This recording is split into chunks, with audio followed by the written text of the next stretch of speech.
Hello दोस्तों, कैसे हो सब। आशा है कि सब अच्छे होंगे। गुड मॉर्निंग दोस्तों। आज हम फिर आपके लिए लेकर आए हैं हरियाणा जीके की एक ज़बरदस्त क्लास जो कि एचएसएससी सीईटी के एग्ज़ाम में 100% आने की संभावना है। इन क्वेश्चन को ध्यान से करिएगा और लास्ट तक वीडियो को देखिएगा ताकि हर क्वेश्चन की आपको बढ़िया तरीके से जानकारी मिले।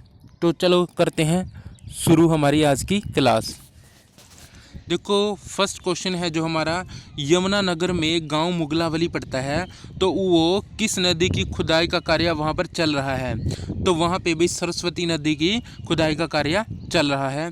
अगला क्वेश्चन है, यूनियनिस्ट पार्टी का सबसे बड़ा नेता कौन था। तो चौधरी छोटू राम यूनियनिस्ट पार्टी का सबसे बड़ा नेता था। उसके बाद है, योग एवं आयुर्वेद के लिए हरियाणा के ब्रांड एम्बेसडर कौन है। तो बाबा रामदेव हैं। बाबा रामदेव जी की जो कि योग गुरु माने जाते हैं। हरियाणा की तरफ से ये ब्रांड एम्बेसडर है योग के। और बाबा रामदेव की अगर बात करें तो बाबा रामदेव कहाँ के निवासी हैं। तो महेंद्रगढ़ के निवासी हैं ये। और महेंद्रगढ़ में कहाँ पे इसका स्थान है, तो मतलब इसका गांव कौन सा है, सैयद अलीपुर गांव है। और अगर बाबा रामदेव के गुरु की बात करें तो आचार्य बलदेव सिंह इसके गुरु थे। चलो चलते हैं नेक्स्ट क्वेश्चन पे। योग और आयुर्वेद के उत्थान के लिए हरियाणा ने किसे ब्रांड एम्बेसडर बनाया। तो आपको पता है, जैसे कि अभी मैंने आपको बताया था ये कि जो हरियाणा के ब्रांड एम्बेसडर हैं योग के, वो बाबा रामदेव जी हैं। तो नेक्स्ट चलते हैं। अभी नेक्स्ट क्वेश्चन है हमारा, नेक्स्ट है, रत्नावली किसकी प्रसिद्ध रचना है। तो हर्ष की। जैसे बच्चों आपको पता है कि रत्नावली है वो हर्षवर्धन की रचना है। तो हर्षवर्धन का अगर कार्यकाल पूछे तो वो 606 से लेकर 647 तक इसका कार्यकाल था। उसके बाद हर्षवर्धन की एक नहीं 3 कविताएं थी, इसकी 3 रचनाएं थी। एक हर्षवर्धन थी, एक नागानंद थी और एक प्रियदर्शिका थी। और यह पुष्यभूति वंश का एक महान शासक था। इससे पहले अगर बात करें तो इससे पहले हमारा प्रभाकर वर्धन था। उसके बाद राज्यवर्धन जो इसका भाई था वो आया था। और राज्यवर्धन के बाद इसका शासनकाल आया था 606 से 647 ईस्वी पूर्व। उसके बाद नेक्स्ट क्वेश्चन है, राजधानी चंडीगढ़ का नाम कहाँ से लिया गया है। तो चंडी मंदिर से लिया गया है। ये चंडी मंदिर है चंडीगढ़ में ही पड़ता है, इसलिए इसी के नाम पर इसका नाम चंडीगढ़ कर दिया। और चंडीगढ़ का जो मैप है वो किसने तैयार किया था। तो ली कार्बूजियर ने इसका मैप तैयार किया था, जो कि एक अंग्रेज व्यक्ति थे जो कि फ्रांस के रहने वाले थे। उसके बाद आता है, राजा नाहर सिंह का महल कहाँ है। तो राजा नाहर सिंह का महल फरीदाबाद बल्लभगढ़ में पड़ता है। और राजा 1857 की अग्र क्रांति की बात करें तो 1857 की क्रांति में जो बल्लभगढ़ का है, बल्लभगढ़ का नेतृत्व राजा नाहर सिंह ने ही किया था। अगर नाहर सिंह स्टेडियम की बात करें तो नाहर सिंह स्टेडियम भी हमारा फरीदाबाद में ही पड़ता है। अगर नाहर सिंह वन्य जीव अभयारण्य की बात करें तो ये हमारा पड़ता है रेवाड़ी में। उसके बाद आता है, राजा नाहर सिंह के नाम पर स्टेडियम कहाँ है। तो दोबारा से ये मतलब अभी मैं बता ही चुका हूँ दोस्तों आपको कि राजा नाहर सिंह स्टेडियम कहाँ है। तो ये फरीदाबाद में है।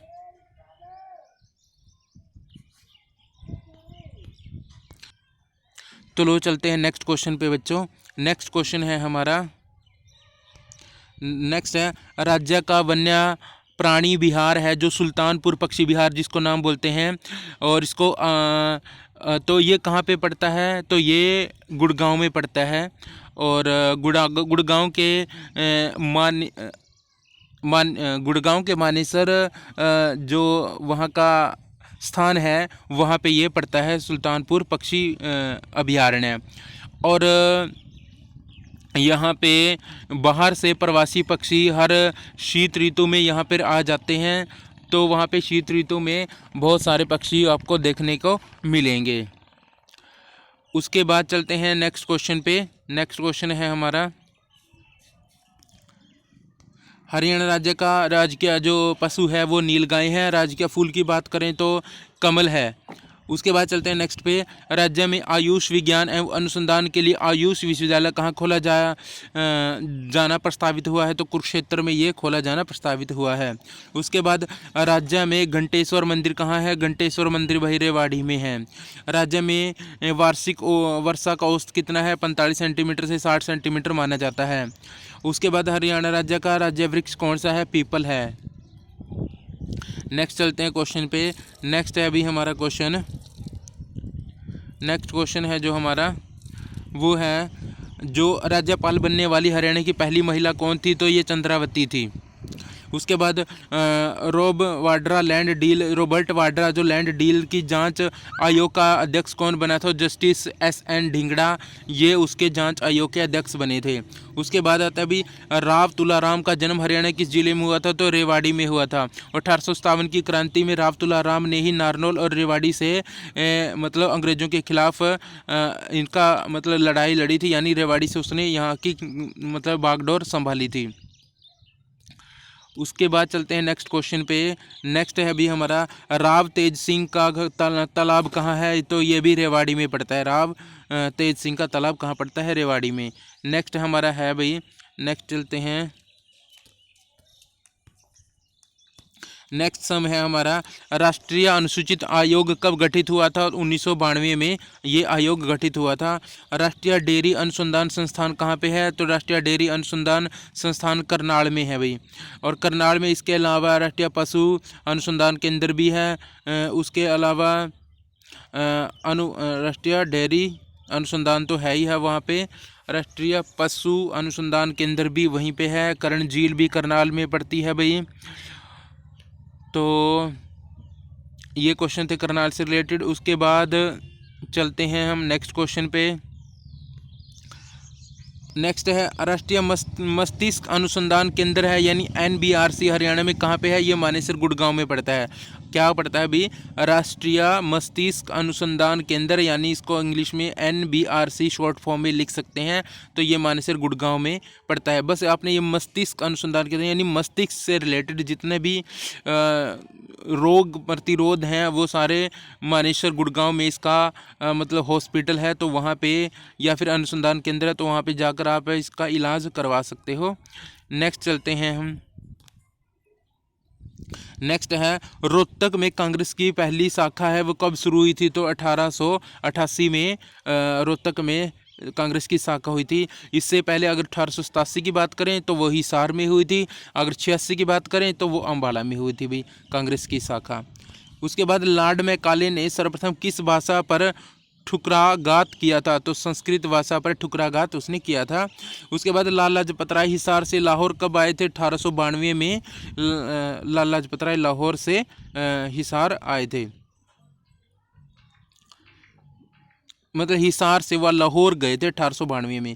उसके बाद लिंग अनुपात में सुधार के लिए किस जिले को 4 लाख रुपए का पुरस्कार दिया गया है भाई? तो वो पानीपत को दिया गया, क्योंकि पानीपत में जो लिंग अनुपात था सबसे कम था, इसलिए पानीपत से ही शुरुआत की गई थी कि बेटी बचाओ और बेटी पढ़ाओ। और यहाँ पे मतलब जो रेशो था वो बहुत कम था, तो यहीं से हमारी शुरुआत हुई थी और यहीं पर हमने उसको 4 लाख रुपये का पुरस्कार दिया था लिंग अनुपात में सुधार के लिए।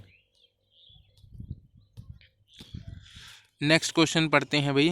नेक्स्ट क्वेश्चन है हमारा, लोक नाटक है सांग का मंचन किस पर होता है? तो लकड़ी के तख्तों पर होता है लोक नाटक सांग का मंचन। उसके में लोहगढ़ किला कहाँ है? तो ये यमुनानगर में पड़ता है। लोहगढ़ किला कहाँ पड़ता है? यमुनानगर में पड़ता है। नेक्स्ट चलते हैं हम। नेक्स्ट क्वेश्चन, वह कौन सा प्रदेश है जिसके सभी पर्यटन स्थलों के नाम पक्षियों पर रखे गए? तो जैसे कि आप को जानता है भाई हरियाणा के जितने भी पर्यटन स्थल हैं उनके नाम हैं पक्षियों के ऊपर रखे गए हैं।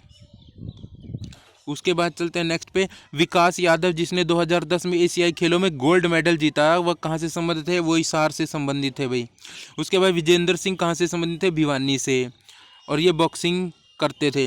हरियाणा की राजधानी कहाँ पर है? हरियाणा की राजधानी भी चंडीगढ़ है। पंजाब हरियाणा की संयुक्त राजधानी है वो चंडीगढ़ ही है। हरियाणा का क्षेत्रफल की बात करें तो कितना है? 44,212 वर्ग किलोमीटर हरियाणा का क्षेत्रफल है भाई।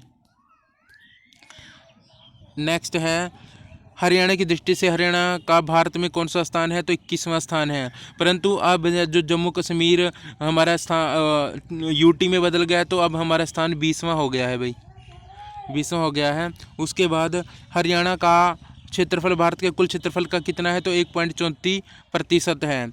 हरियाणा राज्य का सर्वाधिक क्षेत्रफल वाला जिला कौन सा है? तो सिरसा है भाई। उसके बाद हरियाणा का न्यूनतम क्षेत्रफल वाला जिला कौन सा है? तो फरीदाबाद है। नेक्स्ट क्वेश्चन पे चलते हैं। नेक्स्ट क्वेश्चन है हमारा, नेक्स्ट है भाई हमारा क्वेश्चन, थोड़ा नीचे कर लेते हैं इसको। पंचकुला का कुल क्षेत्रफल कितना है? तो 898 किलोमीटर है। हरियाणा किस जिले की जलवायु कैसी है? अर्ध उपोष्ण है हरियाणा जिले की जलवायु। हरियाणा प्रदेश की मुख्य ऋतुएं कौन सी है? ग्रीष्म है, वर्षा है, शीत है। ये 3 ऋतुएं फेमस है हरियाणा की। हरियाणा की प्रमुख नदियों की बात करें तो यमुना है, सरस्वती है, गग्गर है, साहिबी है, इंदौरी है, मारकंडा है। ये हरियाणा की प्रसिद्ध नदियाँ हैं। उसके बाद है हरियाणा की प्रमुख झील कौन सी है? खलीलपुर है, दमदमा है, कोटला है, बड़खल झील है, सुल्तानपुर झील है। ये हरियाणा की प्रमुख झील है। उसके बाद है हरियाणा राज्य को प्रमुख रूप से कितने प्राकृतिक भागों में विभाजित किया गया है? तो 4 प्राकृतिक भागों में विभाजित किया गया है। हरियाणा में सर्वाधिक वर्षा किन स्थानों पर होती है? तो उत्तरी भाग का शिवालिक क्षेत्र है, उसमें हरियाणा की सबसे ज़्यादा वर्षा होती है, जैसे कि पंचकुला, अम्बाला और यमुनानगर।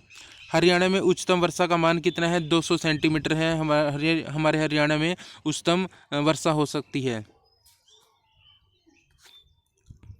तो अगर आपको मेरी वीडियो पसंद आई है तो दोस्तों लाइक सब्सक्राइब जरूर कर देना। धन्यवाद।